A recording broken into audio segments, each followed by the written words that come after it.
오늘은 레위기 15장 말씀을 묵상하겠습니다. 레위기 15장은 몸의 유출병 규례와 정결법에 대해서 말씀하고 있습니다. 오늘 우리가 묵상할 문제는 몸의 유출병은 어떻게 정결하게 할 수가 있나요? 라는 것입니다. 우리의 몸이 하나님의 성전입니다. 그런데 우리 몸이 죄로 인해 부정하게 되지만 하나님은 이 부정한 몸도 그리스도의 보혈로 깨끗하게 해주셔서 하나님이 거하는 성전이 되게 해주신다고 말씀하고 있습니다. 그 대표적인 병이 문둥병이었습니다.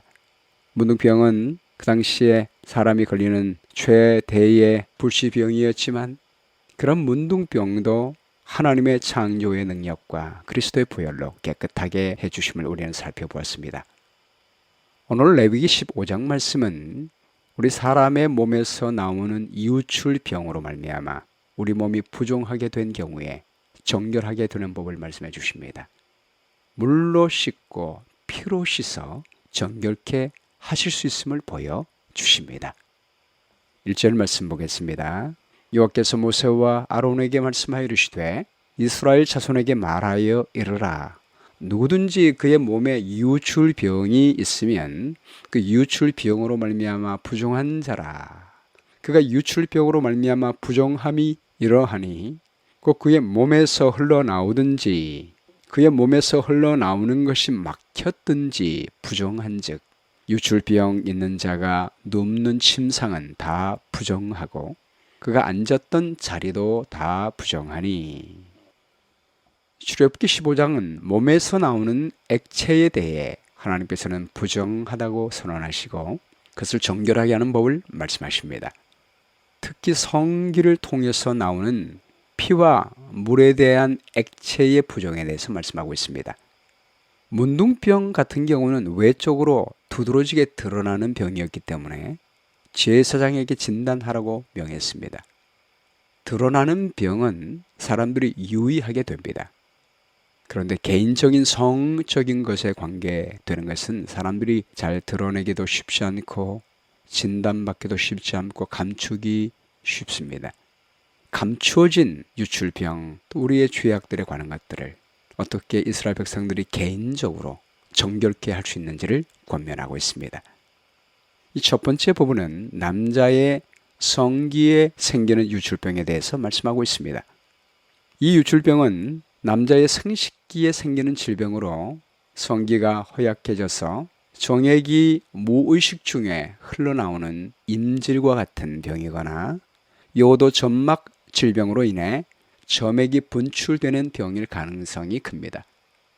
이렇게 은밀하게 생기는 유출병, 이러한 것들을 하나님이 어떻게 정결하게 하는지를 봅니다. 5절 말씀이에요. 그 침상에 접촉하는 자는 그의 옷을 빨고 물로 몸을 씻을 것이며 저녁까지 부정하리라. 유출병이 있는 자가 앉았던 자리에 앉는 자는 그의 옷을 빨고 물로 씻을 것이요 저녁까지 부정하리라.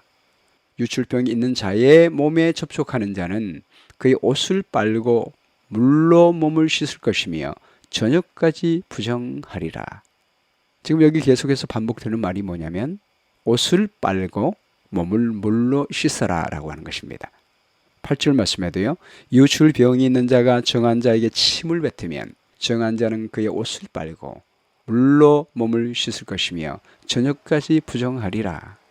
유출병이 있는 자가 탔던 안장은 다 부정하며 그의 몸 아래에 닿았던 것에 접촉한 자는 다 저녁까지 부정하며 그런 것들을 옮기는 자는 그의 옷을 빨고 물로 몸을 씻을 것이며 저녁까지 부정하리라. 유출병이 있는 자가 물로 그의 손을 씻지 아니하고 아무든지 만지면 그 자는 그의 옷을 빨고 물로 몸을 씻을 것이며 저녁까지 부정하리라.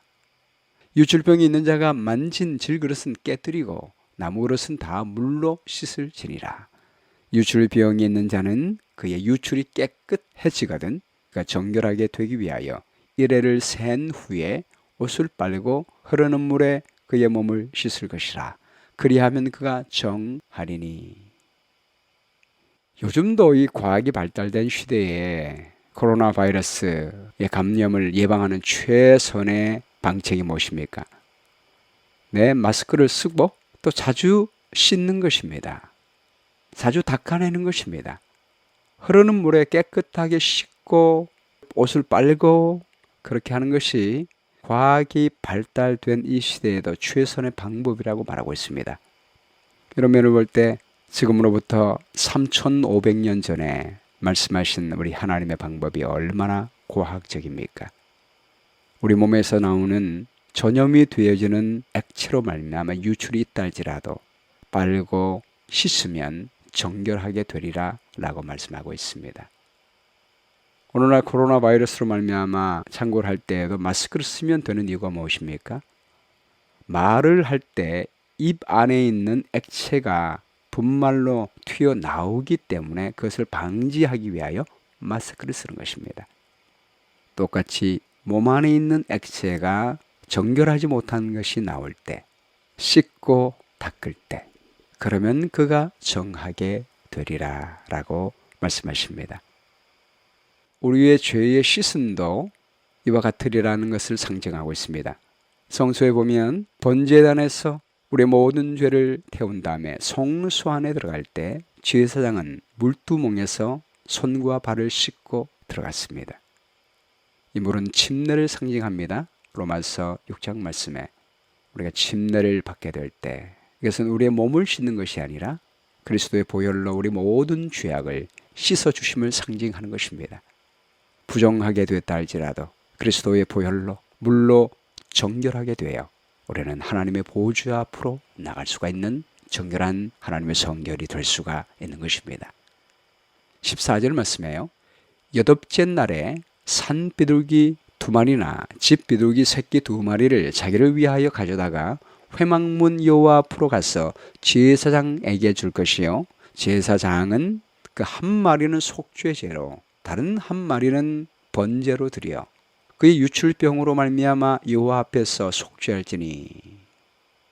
정상적인 남자의 설정이나 여인의 정규적인 월경은 죄로 여기지 않았기 때문에 속죄 제물이나 번제를 드리지 않았습니다. 그러나 정상적인 유출이 아닌 이렇게 질병으로 말미암아 생긴 부정은 속죄제와 번제를 드렸습니다. 그러면 여호와 앞에서 속죄할지니라. 우리가 잘못된 습관과 하나님 말씀을 떠나서 죄를 범하고 그로 말미암아 유출이 되는 병에 걸렸다 할지라도 그리스도의 보혈을 의지하여 우리의 죄를 자백하면 하나님께서는 이미 우리를 위하여 돌아가신 그리스도의 보혈로 말미암아 여호와 앞에서 속죄해 주시겠다고 약속하십니다. 두 번째 부분은요, 무의식적인 또는 의식적인 성교에 대한 설정에 대한 유출에 관해서 말씀하고 있습니다. 16절 말씀에요. 설정한 자는 전신을 물로 씻을 것이며 저녁까지 부정하리라. 정수가 묻은 모든 옷과 가죽은 물에 빨 것이며 저녁까지 부정하리라. 남녀가 동침하여 설정하였거든 둘 다 물로 몸을 씻을 것이며 저녁까지 부정하리라. 이것은 몸에 병이 걸려서 유출하는 것이 아니라 성교할 때 나오는 설정에 관한 유출에 관한 것입니다. 이러한 경우는 죄를 짓는 것이 아니기 때문에 병이 아니기 때문에 번제나 속죄제를 드리지 않았습니다. 그냥 물로 씻으면 되었습니다. 세 번째는 여인의 월경에 대한 정결에 대해서 말씀하십니다. 19절 말씀이에요. 어떤 여인이 유출을 하되 그의 몸에 그의 유출이 피면 이래 또한 불결하니 그를 만지는 자마다 저녁까지 부정할 것이요 그가 불결할 동안에는 그가 누웠던 자리도 다 부정하며 그가 앉았던 자리도 다 부정한즉 그의 침상을 만지는 자는 다 그의 옷을 빨고 물로 몸을 씻을 것이요 저녁까지 부정할 것이며 그가 앉은 자리를 만지는 자도 다 그들의 옷을 빨고 물로 몸을 씻을 것이요 저녁까지 부정할 것이며 그의 침상 위에나 그가 앉은 자리 위에 있는 것을 만지는 모든 자도 저녁까지 부정할 것이며 누구든지 이 여인과 동침하여 그의 불결함에 전염되면 이래 동안 부정할 것이라. 그가 눕는 침상은 다 부정하니라. 이것은 여인이 정기적으로 하는 월경에 대한 말씀을 하고 있습니다. 오늘은 여인들이 월경을 할 경우에 패드나 이런 것들이 잘 발달되어 있기 때문에 괜찮습니다. 근데 그 당시에는 그러한 것들이 발달되지 않았습니다. 그러므로 그 피가 쉽게 앉은 곳에 번질 가능성이 있었습니다. 그렇기 때문에 앉았던 그 자리, 모든 것들이 다 부정하기 때문에 여인이 앉았던 그 자리를 만지는 사람도 부정할 것이다. 옷을 빨고 물로 씻으라 라고 말했습니다. 그러므로 오늘날 이런 패드가 잘 발달된 세상에서 월경하는 여인이 앉았던 그 자리가 불경해지고 우리가 만졌다고 해서 그 사람도 불경하고 그런 것은 아닙니다. 근데 한 가지 질문은요, 비정상적인 병으로 말미암은 남녀의 피의 유출은 부정하다는 것이 이해되지만 남녀 간의 성관계할 때 설정하는 것은 생명의 탄생을 위한 정상적인 것입니다. 하나님은 성을 선물로 주신 것입니다. 여성의 정상적인 월경도 병에 관한 것이 아닌데 왜 하나님은 이를 부정하게 여기고 정결케 하는 예식을 하게 했을까요? 하나님께서 천지를 창조하셨을 때 창세기 1장 28절 말씀에 인류에게 생육하고 번성하여 땅에 충만하라는 명령을 하셨습니다. 죄 짓기 전부터 생명을 잉태하고 번성하기 위한 성관계는 하나님의 거룩한 명령이었습니다. 그리고 아담과 하와를 만드신 다음에 창세기 2장 24절 말씀에 남자가 부모를 떠나 그 아내와 연합하여 한 몸을 이루라 라고 하시므로 범죄 전부터 남편과 아내가 정상적인 성관계를 맺는 것은 두 사람이 한 몸을 이루는 거룩한 관계를 맺게 하는 축복이었습니다. 그리고 그리스도와 교회가 하나가 되는 그 비밀을 말하는 거룩한 상징이었습니다. 죄가 없는 성은 벗었어도 부끄러워하지 않은 거룩함이었습니다. 그러나 범죄한 다음에 생명을 번성케 하는 성관계도 죄의 영향을 받게 됐습니다. 그래서 범죄하자마자 하와에게 잉태의 고통이 죄의 결과로 선언됐습니다. 그러므로 정상적인 월경일지라도 피를 흘리는 것은 죄의 결과임을 보게 되는 것입니다. 우리 죄인의 몸속에서 유출되는 액체는 부정한 것으로 여겨져서 정결케 하는 일이 필요했던 것입니다. 정상적인 성교로 인한 설정일지라도 우리 아담의 씨는 죄의 영향을 받아 아담의 자손으로 태어난 모든 자손들이 죄인으로 태어나기 때문에 아기를 낳는 것은 죄가 아니지만 레위기 12장에서도 아기를 낳고 나면 그 피를 흘리는 것으로 말미암아 부정하다고 여겨져서 속죄 제물과 번제물을 드리지 않았습니까? 태어날 때부터 태어난 그 아기도 그리스도의 거룩한 보혈로 정결케 되는 일이 필요했던 것입니다. 그러나 우리 하나님은 물로 씻을 때 그리스도의 은혜로 말미암아 정결케 됨을 말하고 있습니다. 그러나 정상적인 성교와 월경에 관한 것에 대해서는 물로만 씻으면 됐습니다. 이것이 본인이 지은 죄가 아니기 때문입니다. 번제나 속죄제를 드리지 않아도 됐습니다. 물로만 씻으면 정결케 되는 것입니다. 우리 예수님께서 베드로의 발을 씻길 때 내가 너를 씻지 않으면 너와 내가 관계가 없다 라고 말씀할 때 베드로가 그러면 제 몸 모두를 씻어 주십시오 라고 말했을 때 몸을 물로 씻은 자는 발만 씻으면 되느니라 라고 말씀했습니다. 우리가 그리스도의 보혈로 우리 모든 죄를 다 씻었기 때문에 불결의 증거만 물로 씻어 정결하게 함을 입으면 되는 것입니다. 네 번째는 이상 증서에 의한 여인의 유출병에 대해서 말씀하십니다. 25절 말씀이에요. 만일 여인의 피의 유출이 그의 불결기가 아닌데도 여러 날이 간다든지 그 유출이 그의 불결기를 지나도 계속되면 그 부정을 유출하는 모든 날 동안은 그 불결한 때와 같이 부정한 즉 그의 유출이 있는 모든 날 동안에 그가 눕는 침상은 그에게 불결한 때의 침상과 같고 그가 앉는 모든 자리도 부정함이 불결한 때의 부정과 같으니 그것들을 만지는 자는 다 부정한 즉 그의 옷을 빨고 물로 몸을 씻을 것이며 저녁까지 부정할 것이요 그 유출이 그치면 이래를 센 후에야 정하리니 그는 여덟째 날에 산비둘기 2마리나 집비둘기 새끼 2마리를 자기를 위하여 가져다가 회막문 앞 제사장에게로 가져갈 것이요 제사장은 그 한 마리는 속죄 제로 다른 한 마리는 번제로 드려 유출로 부정한 여인을 위하여 여호와 앞에서 속죄할 죄니라. 이것은 비정상적인 유출을 말하고 있습니다. 이러한 유출은 병적인 것입니다. 병적인 유출은 전염할 수가 있기 때문에 또한 하나님이 주신 건강법칙들을 위반하여 생긴 직접적인 거나 간접적인 죄의 영향이므로 속죄와 번제가 필요했습니다. 하나님의 법칙을 위반하여 생긴 유출도 십자가의 피로 말미암아 씻어 정결하게 하는 은혜를 주신 것입니다. 사랑하는 여러분, 우리가 레위기의 제사대로를 통해서 보는 것은 어떤 죄도 십자가의 피로 씻지 못하는 죄가 없습니다.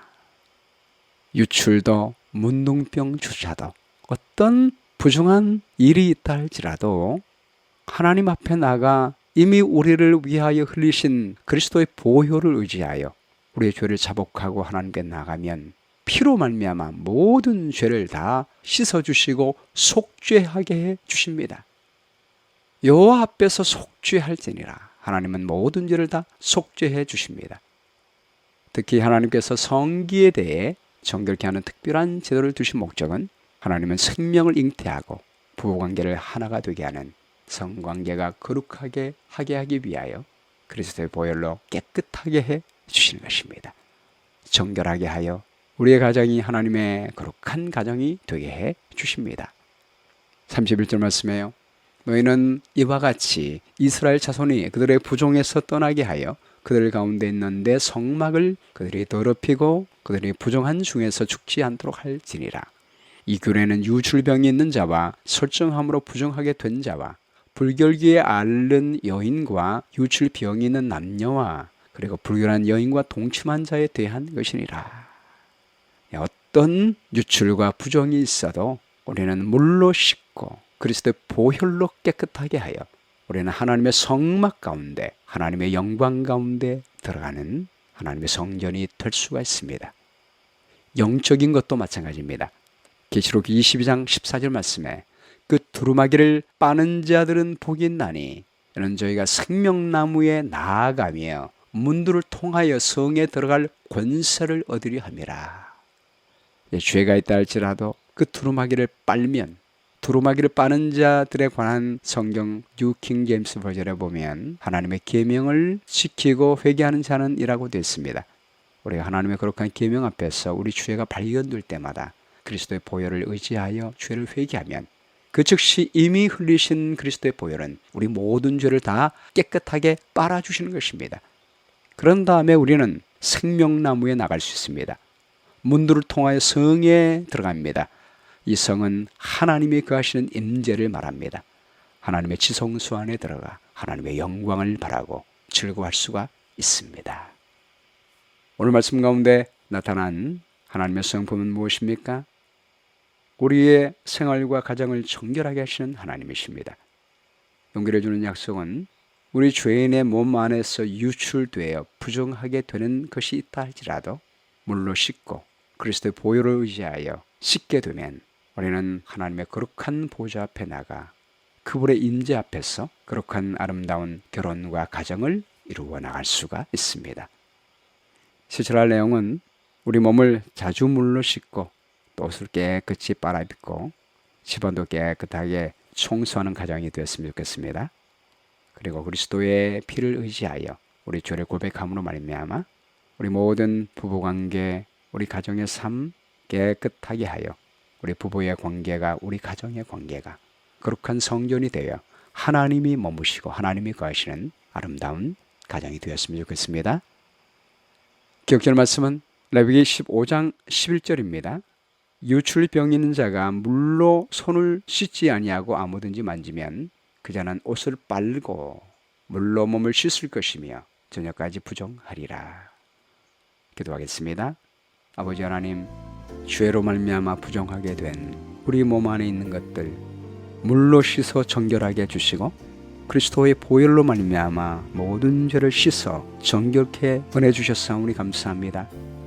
이미 흘리신 그리스도의 보혈은 어떤 죄라도 다 씻을 수 있음을 기억하고 우리 마음속에서 남은 모든 죄를 자백하고 회개함으로 말미암아 정결함을 받을 수 있도록 인도해 주시기를 바랍니다.